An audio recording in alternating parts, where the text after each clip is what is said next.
Hello, story lovers, and welcome. Did you know there's 2 Snow White stories in classic tales? Both involve little girls called Snow White, both involve dwarves, and both involve princes, but they're pretty different stories. This time, we're going to have a listen to both, starting with Snow White.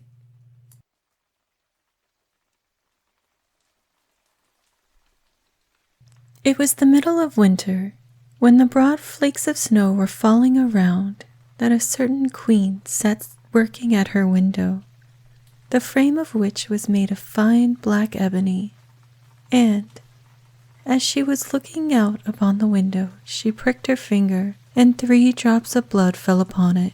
Then she gazed thoughtfully down on the red drops which sprinkled the white snow, and said, "Would that my little daughter may be as white as that snow, and as red as the blood, and as black as the ebony window frame."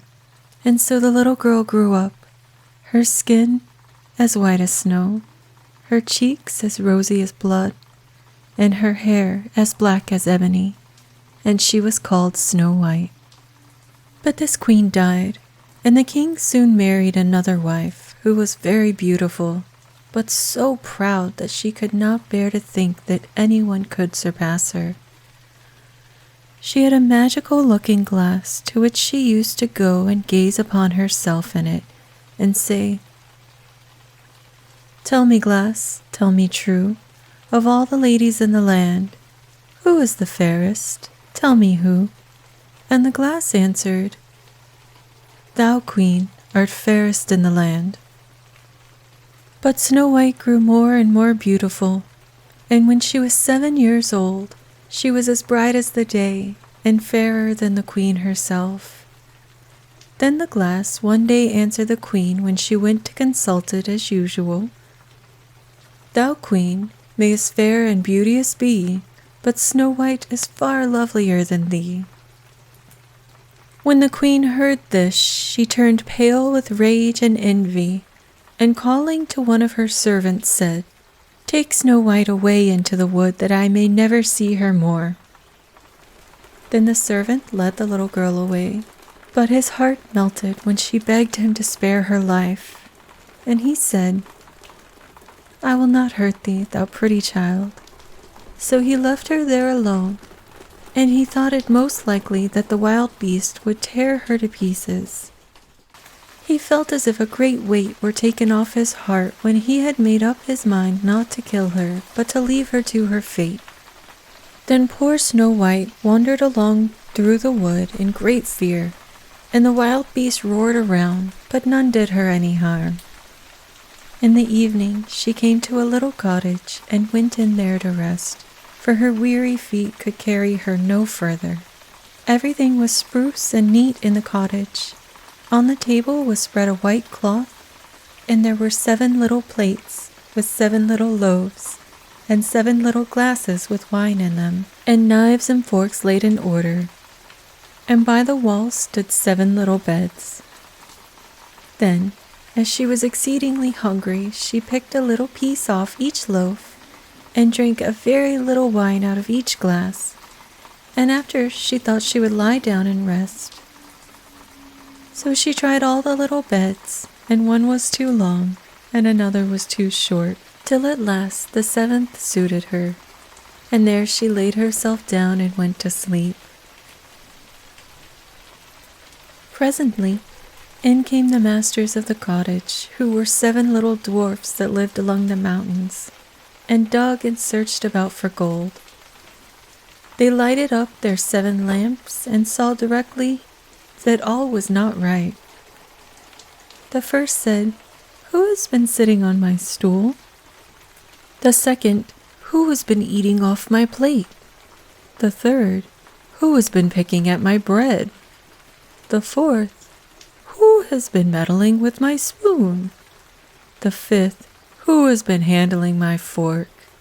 The sixth, "Who has been cutting with my knife?" The seventh, "Who has been drinking my wine?" Then the first turned around and said, "Who has been lying in my bed?" And the rest came running to him. and everyone cried out that someone had been upon his bed. But the seventh saw Snow White, and called upon his brethren to come and look at her. And they cried out with wonder and astonishment, and brought their lamps and gazed upon her. They said, "Good heavens, what a lovely child she is!" And they were delighted to see her, and took care not to waken her. And the seventh dwarf slept an hour with each of the other dwarfs in turn, till the night was gone. In the morning, Snow White told them all her story, and they pitied her and said if she would keep all things in order and cook and wash and knit and spin for them, she might stay where she was, and they would take good care of her. Then they went out all day long to their work, seeking for gold and silver in the mountains. And Snow White remained at home, and they warned her, saying, "The queen will soon find out where you are, so take care and let no one in." But the queen, now that she thought Snow White was dead, believed that she was certainly the handsomest lady in the land. So she went to her glass and said, "Tell me, glass, tell me true, of all the ladies in the land, who is fairest? Tell me who." And the glass answered, "Thou, queen, thou art fairest in this land, but over the hills in the greenwood shade, where the seven dwarfs their dwelling have made, there Snow White is hiding, and she is lovelier far, O queen, than thee." Then the queen was very much alarmed, for she knew that the glass always spoke the truth, and she was sure that the servant had betrayed her, as she could not bear to think that anyone lived who was more beautiful than she was. She disguised herself as an old peddler woman, and went her way over the hills to the place where the dwarfs dwelt. Then she knocked at the door and cried, "Fine wares to sell." And Snow White looked out of the window and said, "Good day, good woman, what have you to sell?" "Good wares, fine wares," replied she, "laces and bobbins of all colors." "I will let the old lady in. She seems to be a very good sort of body," thought Snow White. So she ran down and unbolted the door. "Bless me," said the woman, "how badly your stays are laced. Let me lace them up with one of my nice new laces." Snow White did not dream of any mischief, so she stood up before the old woman, who set to work so nimbly and pulled the laces so tightly that Snow White lost her breath and fell down as if she were dead. "There's an end of all thy beauties," said the spiteful queen, and went away home. In the evening, the seven dwarfs returned, and I need not say how grieved they were to see their faithful Snow White stretched upon the ground motionless, as if she were quite dead. However, they lifted her up, and when they found what was the matter, they cut the lace. And in a little time she began to breathe, and soon came to herself again. Then they said, "The old woman was the queen. Take care another time and let no one in while we were away." When the queen got home, she went to her glass and spoke to it, but to her surprise, it replied the same words as before. Then the blood ran cold in her heart with spite and malice to hear that Snow White still lived. And she dressed herself up again in a disguise, but very different from the one she wore before, and took with her a poisoned comb. When she reached the dwarf's cottage, she knocked at the door and cried, "Fine wares to sell." But Snow White said, "I dare not let anyone in." Then the queen said, "Only look at my beautiful combs," and gave her the poisoned one. And it looked so pretty that the little girl took it up and put it into her hair to try it. But the moment it touched her head, the poison was so powerful that she fell down senseless. "There you may lie," said the queen, and went her way. But by good luck the dwarfs returned very early that evening, and when they saw Snow White lying on the ground, they thought what had happened, and soon found the poisoned comb. And when they took it away, she recovered and told them all that had passed, and they warned her once more not to open the door to anyone. Meantime, the queen went home to her glass and trembled with rage when she received exactly the same answer as before, and she said, "Snow White shall die if it costs me my life." So she went secretly into a chamber and prepared a poisoned apple. The outside looked very rosy and tempting, but whosoever tasted it was sure to die. Then she dressed herself up as a peasant's wife and traveled over the hills to the dwarf's cottage and knocked at the door. But Snow White put her head out of the window and said, "I dare not let anyone in, for the dwarfs had told me not to."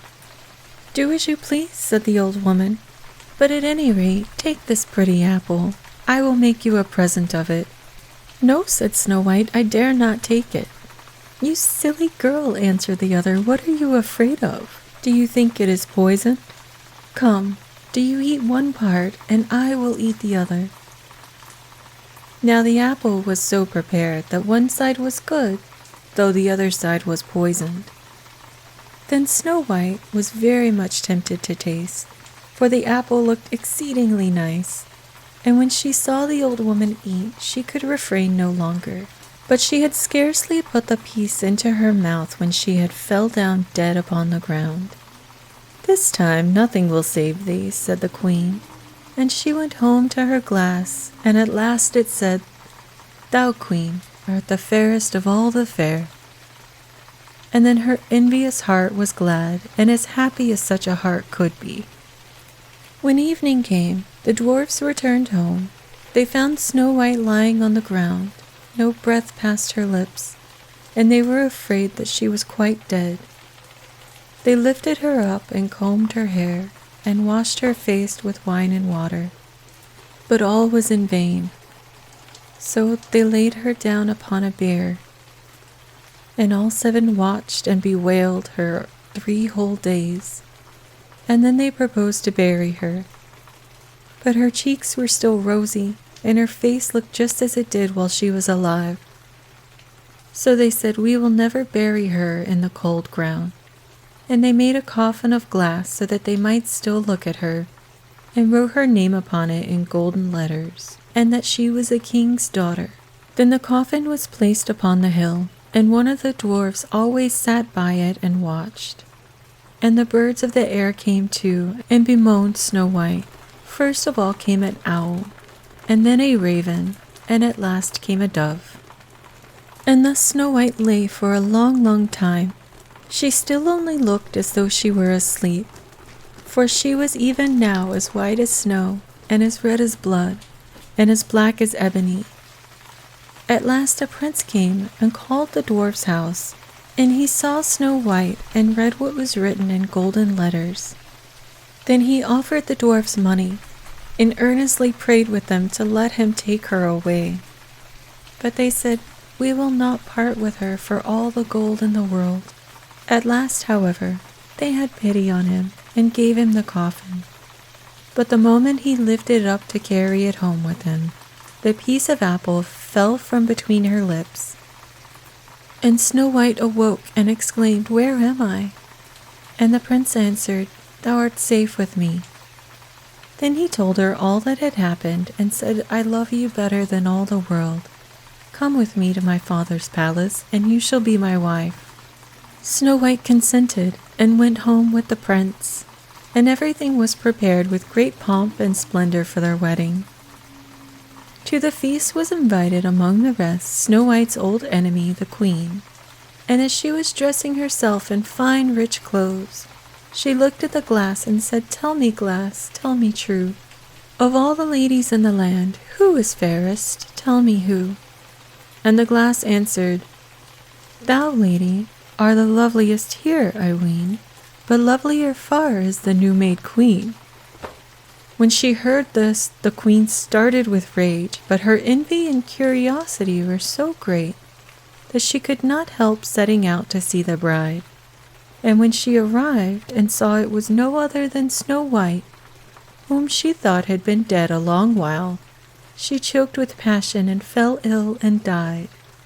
But Snow White and the prince lived and reigned happily over that land many, many years.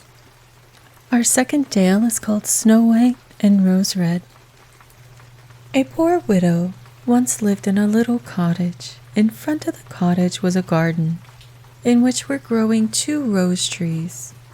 One of these bore white roses and the other red. She had 2 children who resembled the rose trees. One she called Snow White, and the other Rose Red, and they were as religious and loving, busy and untiring, as any 2 children ever were. Snow White was more gentle and quieter than her sister, who liked better skipping about the fields, seeking flowers and catching summer birds, while Snow White stayed at home with her mother, either helping her in her work or, when that was done, reading aloud. The 2 children had the greatest affection for one another. They were always seen hand in hand, and should Snow White say to her sister, "We will never separate," the other would reply, "Not while we live," the mother adding, "That which one has, let her always share with the other." They constantly ran together in the woods, collecting ripe berries, but not a single animal would have injured them, quite the reverse. They all felt the greatest esteem for the young creatures. The hare came to eat parsley from their hands.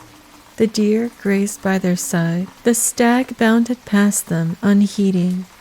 The birds, likewise, did not stir from the bough, but sang in entire security. No mischance befell them. If benighted in the wood, they lay down on the moss to repose and sleep until the morning. And their mother was satisfied as to their safety, and felt no fear about them.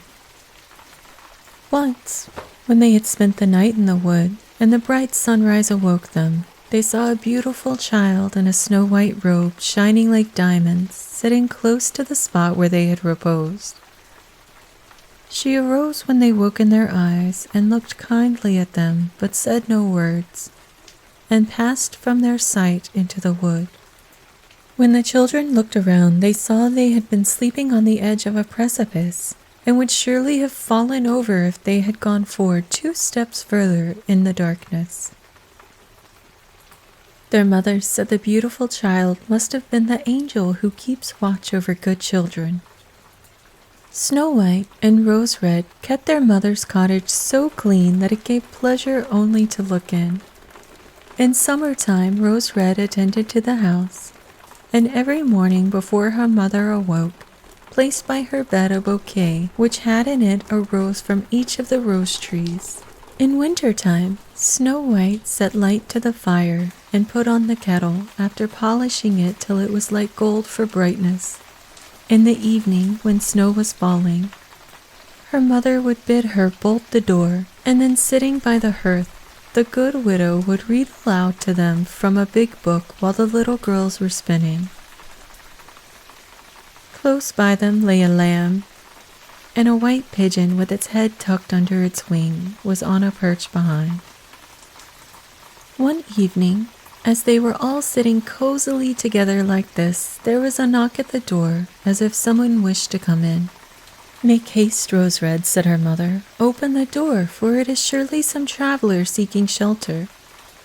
Rose Red accordingly pulled back the bolt, expecting to see some poor man. But it was nothing of the kind. It was a bear that thrust his big black head in the door. Rose Red cried out and sprang back. The lamb bleated, the dove fluttered her wings, and Snow White hid herself behind her mother's bed. The bear began speaking and said, "Do not be afraid. I will not do you any harm. I am half frozen and would like to warm myself a little at your fire." "Poor bear," Mother replied, "come in and lie by the fire. Only be careful that your hair is not burnt." Then she called Snow White and Rose Red, telling them that the bear was kind and would not harm them. They came as she bade them, and presently the lamb and the dove drew near also without fear. "Children," begged the bear, "knock some of the snow off my coat." So they brought the broom and brushed the bear's coat quite clean. After that, he stretched himself out in front of the fire and pleased himself by growling a little, only to show that he was happy and comfortable. Before long, they were all quite good friends, and the children began to play with their unlooked-for visitor, pulling his thick fur, or placing their feet on his back, or rolling him over and over. Then they took a slender hazel twig, using it upon his thick coat, and they laughed while he growled. The bear permitted them to amuse themselves in this way, only occasionally calling out when it went a little too far, "Children, spare me an inch of life." When it was night and all were making ready to go to bed, the widow told the bear, "You may stay here and lie by the hearth if you like, so that you will be sheltered from the cold and from the bad weather." The offer was accepted, but when the morning came, as the day broke in the east, the two children let him out, and over the snow he went back into the wood. After this, every evening at the same time, the bear came, lay by the fire, and allowed the children to play with them. So they became quite fond of their curious playmate, and the door was not ever bolted in the evening until he had appeared. When springtime came, and all around began to look green and bright, one morning the bear said to Snow White, "Now I must leave you, and all the summer long I shall not be able to come back." "Where then are you going, dear bear?" asked Snow White. "I have to go into the woods to protect my treasure from the bad dwarfs. In winter time, when the earth is frozen hard, they must remain underground and cannot make their way through. But now that the sunshine has thawed the earth, they can come to the surface, and whatever gets into their hands or is brought into their caves seldom, if ever, sees daylight again." Snow White was very sad when she said goodbye to the good-natured beast and unfastened the door that he might go. But in going out, he was caught by a hook in the lintel, and a scrap of his fur being torn, Snow White thought that there was something shining like gold through the rent. But he went out so quickly that she could not feel certain what it was, and soon he was hidden among the trees. One day, the mother sent her children into the woods to pick up sticks. They found a big tree lying on the ground. It had been felled, and towards the root they noticed something skipping and springing, which they could not make out, as it was sometimes hidden in the grasses. As they came nearer, they could see it was a dwarf, with a shriveled-up face and a snow-white beard an ell long. The beard was fixed in a gash in the tree trunk, and the tiny fellow was hopping to and fro like a dog at the end of a string, but he could not manage to free himself. He stared at the children with his red fiery eyes and called out, "Why are you standing there? Can't you come and try to help me?" "What were you doing, little fellow?" inquired Rose Red. "Stupid, inquisitive goose," replied the dwarf. "I meant to split the trunk so that I could chop it up for kitchen sticks. Big logs would burn up the small quantity of food we cook, for people like us do not consume great heaps of food, as you heavy, greedy folk do. The bill hook I had driven in, and soon I would have done what I required, but the tool suddenly sprang from the cleft, which so quickly shut up again that it caught my handsome white beard. And here I must stop, for I cannot set myself free. You stupid, pale-faced creatures, you laugh, do you?" In spite of the dwarf's bad temper, the girls took all possible pains to release the little man, but without avail. The beard could not be moved, it was wedged too tightly. "I will run and get someone else," said Rose Red. "Idiot," cried the dwarf. "Who would go and get more people? Already there are too many. Can't you think of something better?" "Don't be so impatient," said Snow White. "I will try to think."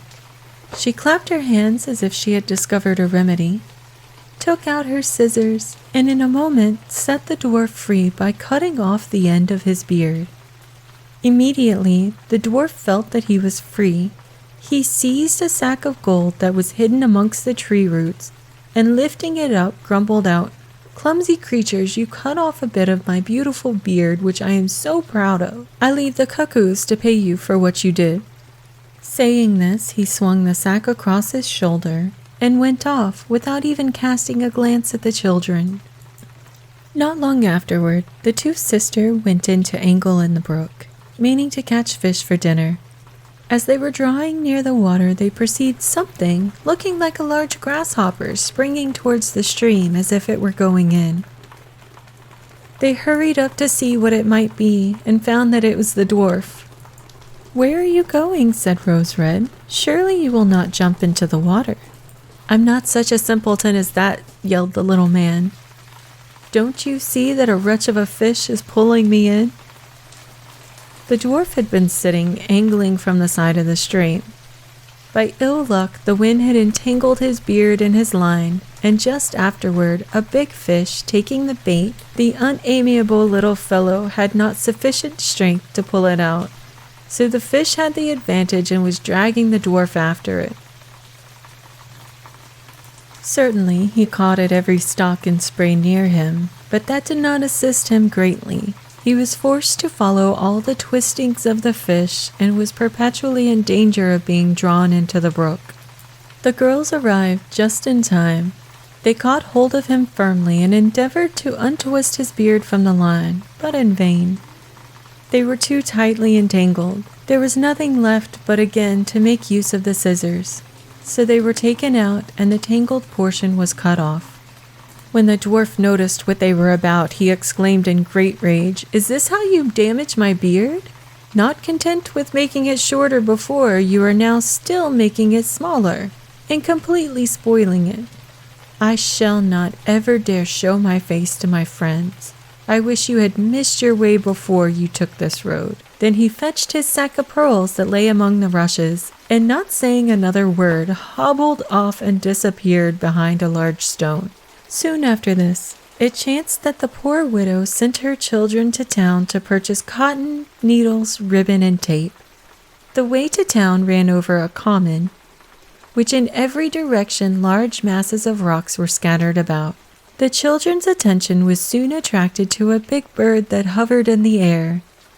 They remarked that after circling slowly for a time, and gradually getting nearer to the ground, it all of a sudden pounced down among a mass of rock. Instantly, a heart-rending cry reached their ears, and running quickly to the place, they saw with horror that the eagle had seized their former acquaintance the dwarf and was just about to carry him off. The kind children did not hesitate for an instant. They took firm hold of the little man and strove so stoutly with the eagle for possession of his contemplated prey that after much rough treatment on both sides, the dwarf was left in the hands of his brave little friends, and the eagle took to flight.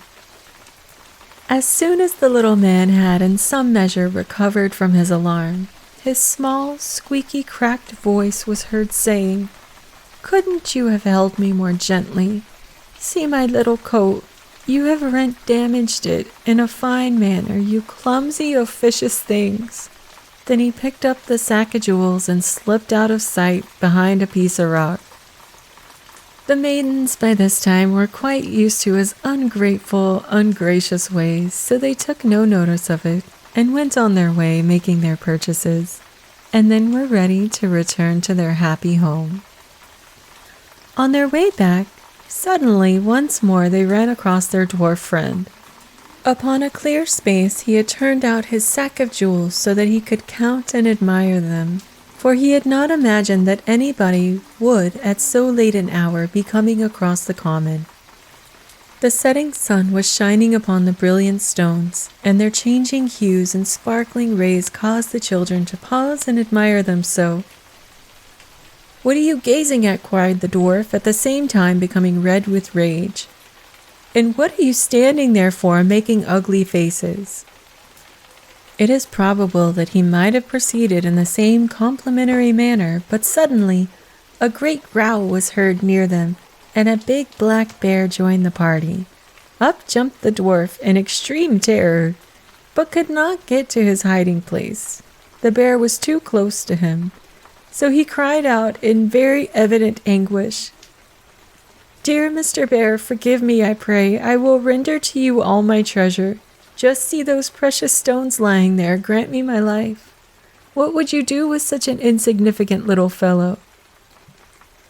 You would not notice me between your teeth. See, those two children, they would be delicate morsels and are plump as partridges. I beg you, take them, good Mr. Bear, let me go. But the bear would not be moved by his speeches. He gave the ill-disposed creature a blow with his paw, and he lay lifeless on the ground. Meanwhile, the maidens were running away, making off for home as well as they could. But all of a sudden they were stopped by a well-known voice that called out, "Snow White, Rose Red, stay. Do not fear, I will accompany you." The bear quickly came towards them, but as he reached their sides, suddenly the bear skin slipped to the ground.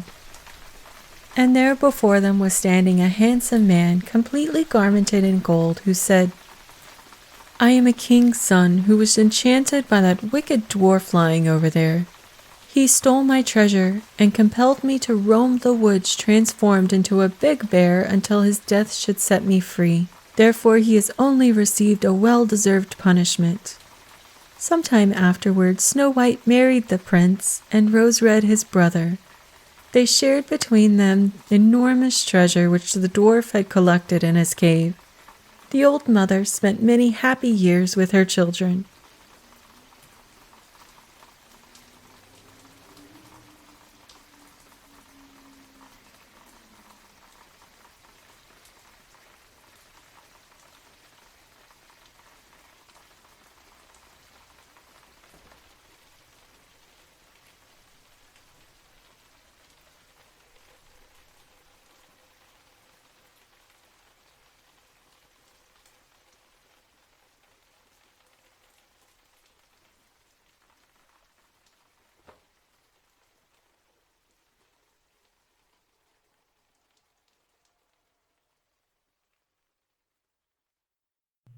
Thank you for listening to these stories.